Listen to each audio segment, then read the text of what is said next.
একটা ছোট্ট ভিডিওতে সবাইকে ওয়েলকাম জানিয়ে শুরু করছি এই আমার ছোট্ট ভিডিওটা। তো বন্ধুরা দেখো, সকালবেলা সব কাজই কমপ্লিট, তো বিছানা তোলাটা বাকি ছিল, তাই ভাবলাম তোমাদের সঙ্গে একটু শেয়ার করে দিই। তো মেয়ে দাদামণি আসবে এখনই, রবিবার যেহেতু আজকে সকালে পড়ানো আছে। তো আমার মেয়ে সিক্সে পড়ে আর কি, সিক্সে উঠলো এবার, ফাইভে ছিল আগের বার, এখন সিক্সে উঠলো। আর দেখো আমি এই বিছানাপত্র সব তুলে তারপরে যাব রান্নাঘরে।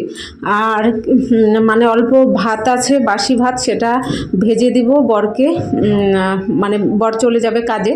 আর দেখো সব কাজ সকালের কমপ্লিট, এবার রান্নাবান্নায় চলে এসেছি। মাছের ঝোল করব আর পালং শাক করব মাছের ডিম দিয়ে।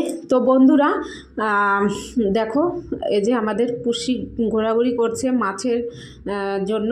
তো দেখো এই যে রান্না করেছি হচ্ছে মাছের ডিম দিয়ে পালং শাক আর মাছের ঝোল। তো বন্ধুরা ভিডিওটা যদি তোমাদের ভালো লাগে অবশ্যই লাইক কমেন্ট শেয়ার করবে। টাটা বাই বাই, সবাই ভালো থেকো, সুস্থ থেকো।